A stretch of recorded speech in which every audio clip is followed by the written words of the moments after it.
Hey guys, today we're going to discuss some mistakes that are often made within C++. Some of them are specifically geared towards competitive programming, but many of them also apply in general C++.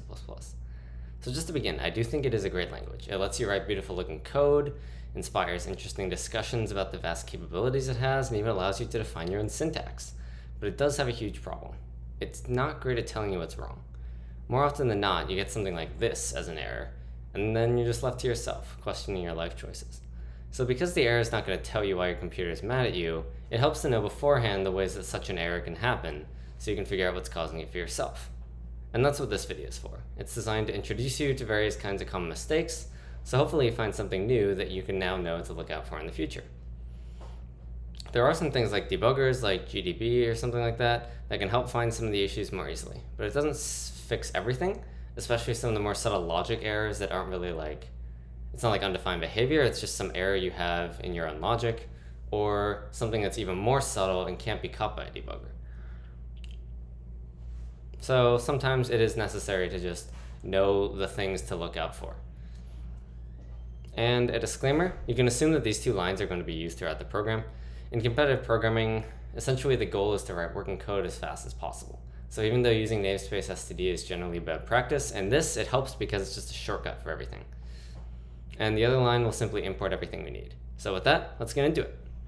Let's start with a very common mistake. The C standard does require global variables to be initialized to 0, but this doesn't apply to any other variables. So if you do declare a variable, but don't assign a value to it before you use it, it's a type of undefined behavior. And in case you're unfamiliar with that, it's essentially that the program is doing something illegal. And the compiler doesn't really have any set way to deal with it, so it just could do anything at all. For all I know, your program could leave the computer mid-run, go eat a sandwich for 30 minutes, and then only come back and then finish the program. So what's the output of this going to be? Well, because it's undefined behavior, the result could be anything. Often though, with this particular issue, you're going to get some meaningless garbage value. I believe in most cases, it's not going to crash the program with this, but operating with garbage values is sure going to confuse it. If you have an uninitialized array, or an uninitialized values in an array, it's going to behave the same way as variables. If you're familiar with this issue, you also likely know how it works. But in case you don't, here's a very brief overview of it. Imagine you have some memory, like in a line or something. It's just a bunch of numbers. And these numbers could really be anything. Usually there's some leftover value from a program you ran previously, or maybe some leftover value from your own program. If you're lucky, there's 0, but oftentimes they're not. And they're usually not reset, so they could be any random value that fits within the data type. So when you declare a variable, all you're doing is asking for that piece of memory.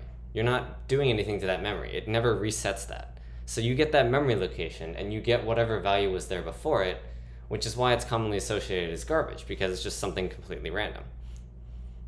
A similar issue is an index out of bounds error. That happens when you say that an array is a certain size, and then you don't listen to yourself, and you go outside of its bounds anyway. So similar to an uninitialized value, you can get a garbage value since you're essentially accessing some random piece of memory. However, this time, it could be worse, because now you could be accessing invalid memory. So you could also get a crash instead of a confusing output, and depending on how your program works, that could actually be easier to interpret. But to avoid this, it helps to sort of think about the bounds that you're going to access, think about the highest and the lowest indices that you're going to get to, and if they go out of bounds of the array, then reconsider the way you're programming it. So in this loop, the variable I ranges from 0 to n-2. So I-1 ranges from -1 to n-3, and since -1 is touched, that's bad. To see exactly why this happens, let's just go back to our basic memory model. An array is really just another pointer to a memory location, and an array of length n says that we want to reserve n spots after this memory location for the array. So because an array is a pointer, accessing an array is just starting at whatever it's pointing to, which is location 0, then shifting left or right to the index you need. This is why you only sometimes crash and only sometimes get a garbage value. In this model, say you move 3 indices right. It's not within the array, but it's still within our memory. So you'll likely get a garbage value because it is a valid memory location, it's just not what you want. But say you move 4 indices right. There's no memory there. There's nothing to access. You're accessing something invalid, it's going to crash. So accessing a pointer with this model is essentially just an addition operation. You take whatever memory location the initial array is, and then you add or subtract the index that you want. So this has some consequences. It means you can access negative indices, and that would be valid syntax. it would just mean you would move left instead. Once again, maybe it goes out of bounds, maybe you'll just get some garbage. It depends on how far you go. Generally, with bigger numbers, you'll have a higher probability of crashing. So, sort of as a fun fact, both the top and bottom lines end up evaluating to the same thing because addition, it doesn't matter the order of the variables that you add. So even though it looks really weird, the syntax is perfectly valid. So now let's talk about I/O, or input and output. There are a bunch of things you can do to speed this up from the default. And fast I/O is actually really important. Here's the difference it can make. So how do you make the speed up happen? The first thing to do is to flush the output as little as possible. So the way flushing works is when you output something with, say, cout, or just some output stream, it doesn't actually output it immediately. It saves it to a buffer, which is essentially a string of stuff that will output later. Then eventually, when it gets too big, or when you tell it to flush, it will do that. It will flush itself, and it will output all of its stuff to the disk, where it will actually register as output visually. And then the buffer will clear, it'll reset, and the process will continue. The reason that this happens is because writing to the disk requires a system call, which is rather expensive in terms of computation relative to other operations. If you make a system call for every single character, it's going to take very, very long. So you do not want to do that. And in that sense, you have to be careful.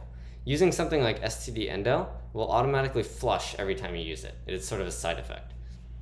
So that's why it's usually better to directly use a new line character like \n so that it doesn't actually flush by itself. The next optimization has to do with syncing. In short, C++ has different types of input and output. It has cin, the C++ specific version, and it also has scanf, the method inherited from C, its predecessor.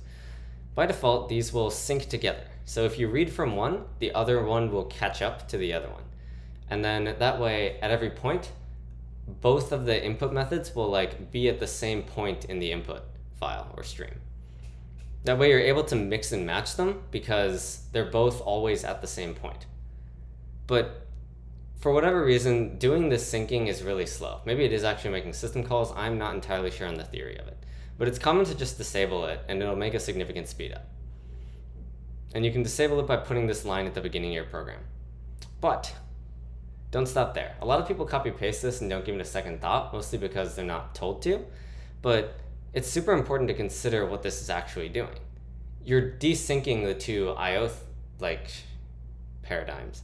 So if you use them both in the same program, now they're going to be messed up. They're going to be off sync, and it actually turns out to be undefined behavior.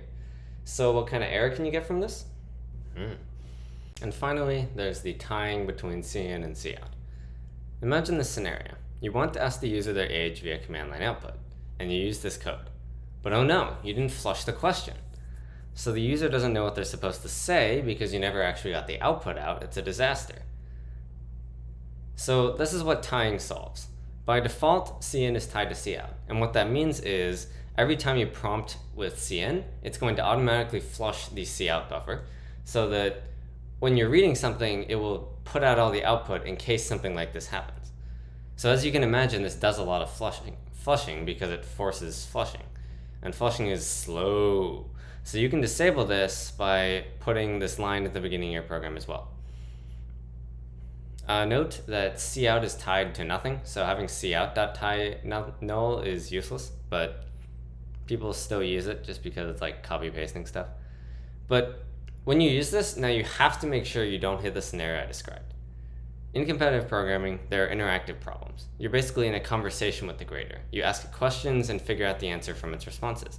But if you don't flush every time you output, you're just going to be screwed. So be careful about side effects. You can flush with a bunch of different options. You can do endl, you can do cout flush, you can just do cout.flush. A lot of options. And essentially, in short, try not to flush as much, flush as little as possible to speed up your program. And use those two lines for a significant speed up in other fields. But also remember the side effects and be careful to avoid them. Now we're going to talk about overflow and also underflow, which is similar. So this can happen in a lot of ways. In brief, an int data type can only go to 2 to the 31st minus 1, or a bit over 2 billion. A long can go up to around 9 quintillion. Both of these numbers are obviously finite. So what happens if you go over those numbers? Essentially, it'll do the computations, but it'll basically just drop the bits that are too large. So you can see that in this multiplication here, it just gets rid of any bit that isn't the first 8. We're considering 8-bit numbers here, not 32 or 64-bit. So you could get a negative number or a positive number, but it'll almost always be wrong and not what you expect. Overflow is technically undefined behavior, but I think it doesn't crash. It won't have any actual runtime problems. It'll just be weird sometimes. And it's a lot more predictable than the rest, but still. So underflow is the same thing, except it happens when the numbers are too small. For example, if you multiply a huge positive by a huge negative. So how do you prevent this? Well, often problems in competitive programming are posed so that an integer won't work, but a long will. Some people use the line define int long to work for this. I personally just default to using longs and then use ints if it's necessary for time or memory. Really, you can do anything that works for you.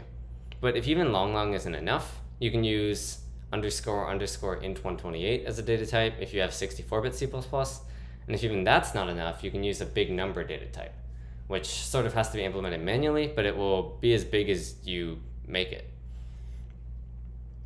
Another warning, intermediate calculations can overflow, such as this program. It's multiplying two ints. The ints get multiplied together into an int. Then that int overflows, and then, and only then, that overflowed number is sent into the long. So the overflow happens first before the long receives the data. And there's one more thing. Be careful about unsigned overflow. Essentially, a signed integer uses the most significant bit to determine if it's positive or negative. But an unsigned integer is always positive, and that extra bit is just used as part of the number itself. So it has one extra bit in the number, but it's never going to be negative. It doesn't have a sign, it's unsigned. So if you subtract 1 from 0 as an unsigned number, you underflow to some massive number. In this case, it would be 2 to the 8 minus 1, because you have 8 1 bits. You get a binary number with all ones. This can happen rather subtly. For example, take this code. The size function of a vector returns either an unsigned int or an unsigned long. It kind of depends. But that's bad, because this code will underflow with a vector of size 0, and then it will go into some huge value, like 2 to the 32nd minus 1 or 2 to the 64th minus 1. And that will run for a very, very long time. So watch out for this kind of thing. Be careful about the data types that you're working with and the stuff that you get from certain functions. Kind of tangentially related to overflow, now we're talking about the limitations of having just a few bits. We have precision errors. Imagine the number 1/10. How would you write that as a decimal? That's easy, right? It's just 0.1. But what about in binary? Well, that's not so easy as it turns out. 1/10 in binary is actually infinitely repeating. It's this number. And in a program, you don't have infinite digits. You usually have something less than 64. So your value of that number is not going to be totally right. It's going to be a bit off. This is a precision error, because you don't have enough bits to perfectly represent the number. Now imagine you have a million numbers that are a little bit off, and you multiply them all together, and you multiply them all together.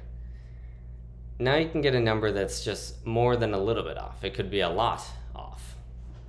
The precision errors will add up over time. Small errors, when propagated through a lot of different computations, can add up. And that's bad. STL functions, especially like POW, that is a very common bad one. They suffer from this a lot. So really only do work in floating point numbers if it's absolutely necessary. It's almost always better to work with integers. There's some other weird behavior involving precision errors and something called excess precision. I don't really know that much about it, so I'll put a link in the description. And there's not exactly too much you can do about it, but you can be aware of the problem.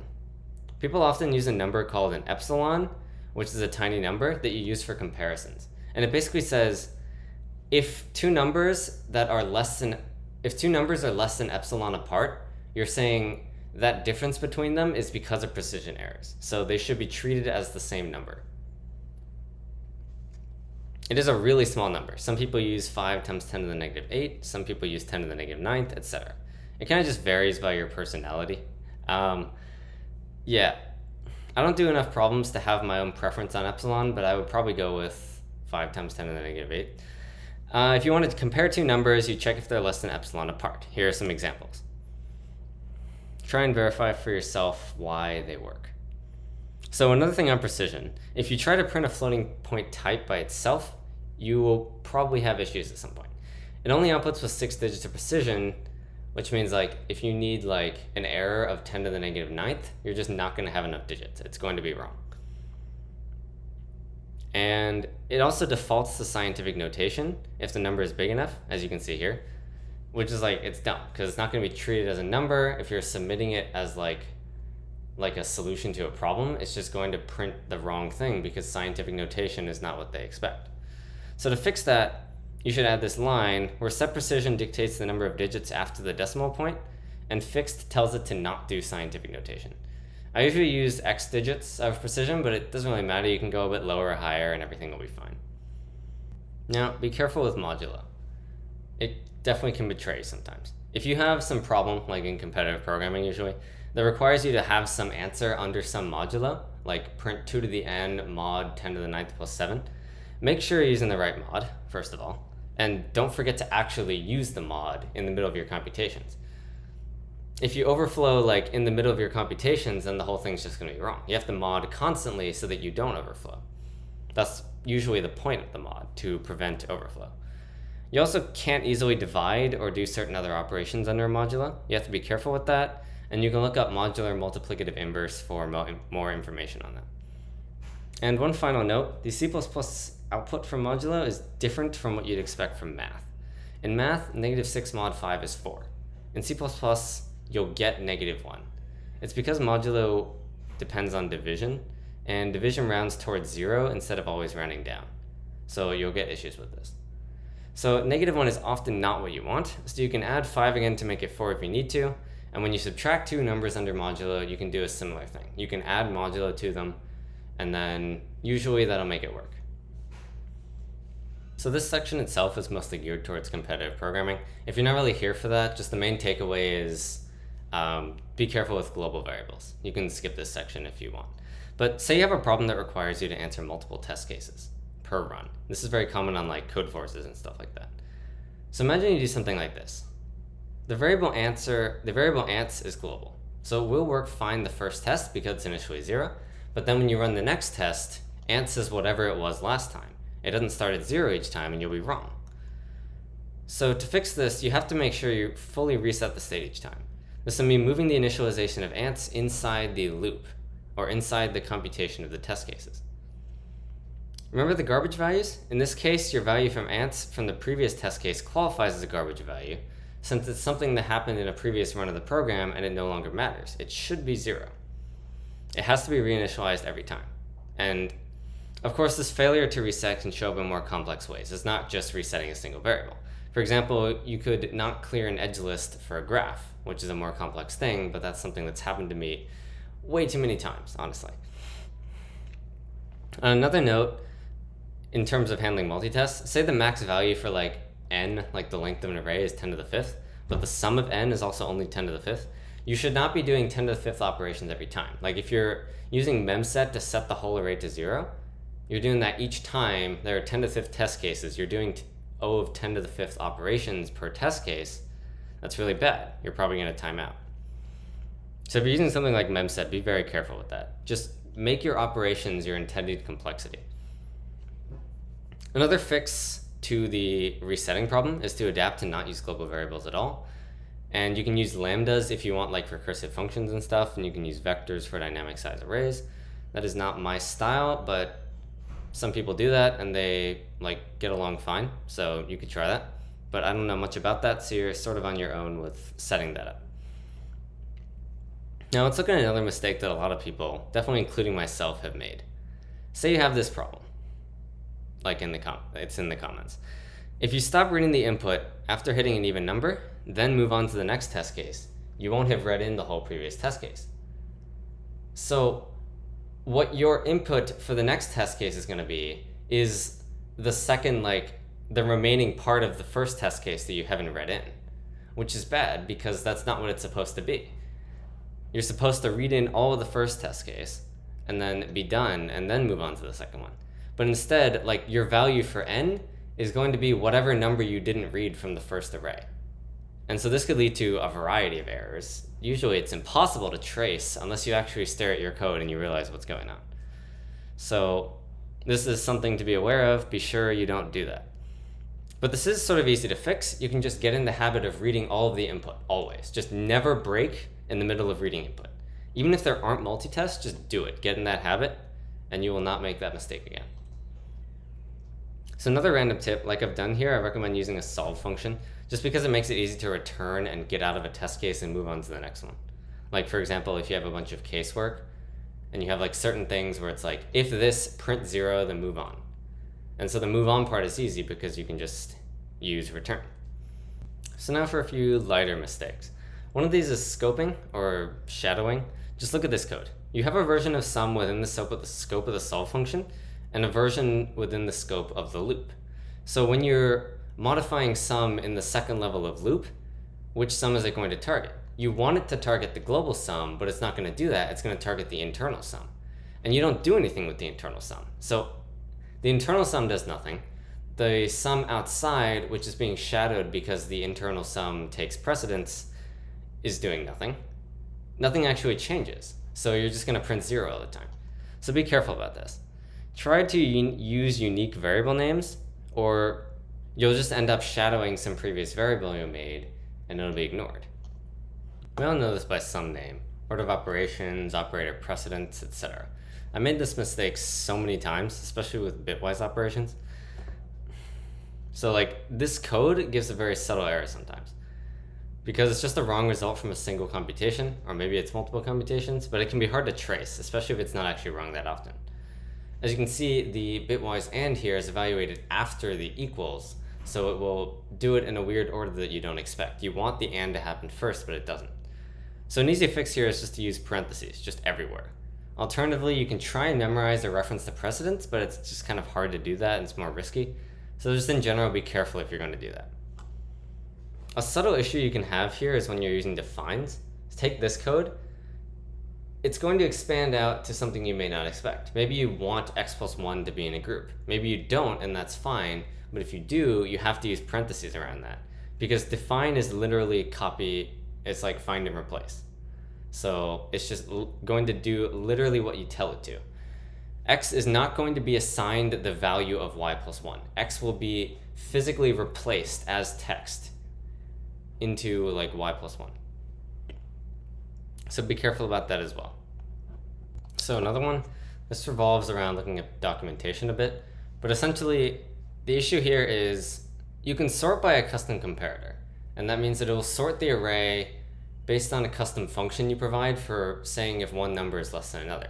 For example, here you can sort by the sum of the digits in each number, but you have to be very careful when you do this. It has to satisfy some specific properties. In general, it has to behave like the less than operator, but there's a strict set of conditions that is called a strict weak ordering. You can look at the documentation for specifically what that has to be, but in general, if you use something like the less than operator, it will work. If you use other things, check the documentation to make sure it's valid. And if this doesn't happen, it might think like a number is equal to itself, or two equal elements are both less than each other, and it'll just sort of go crazy. You'll get some undefined behavior. You don't know what the error will be. What will the error be? And you can really get anything here. It could be correct, wrong, hidden infinite loop, crash, etc.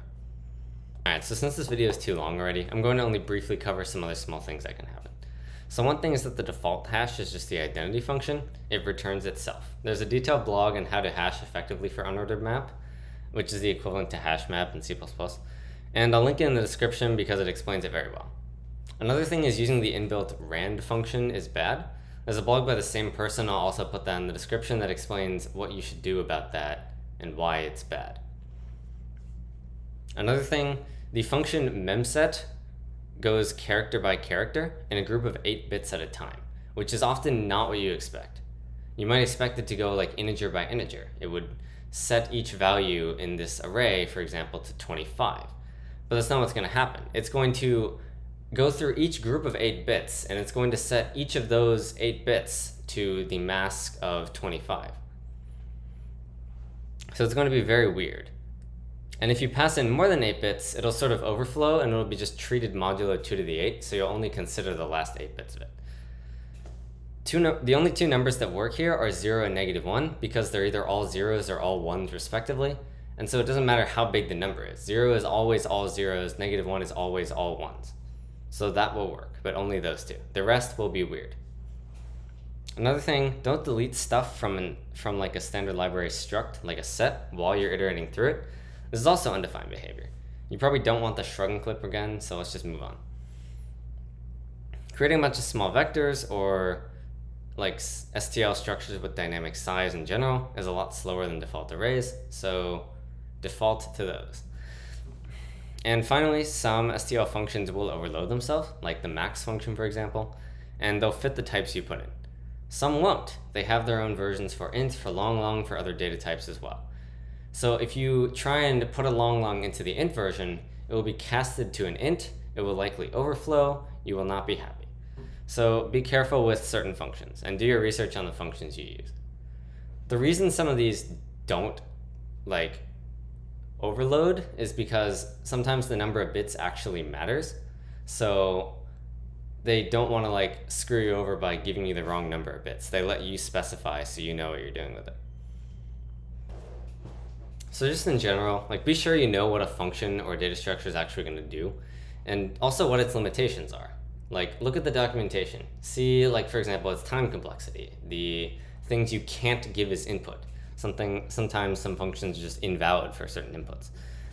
A site like CPP Reference is a great site that tells you a lot. I will link that in the description as well. Also, just be careful in general and work through your program slowly if necessary so you can focus on the small details and not be caught by them. Some compiler flags as well as debuggers can diagnose many issues like shadowing and overflow and stuff like that. I know one of them will give you a segmentation fault if you do overflow, which could be good and could be bad as well.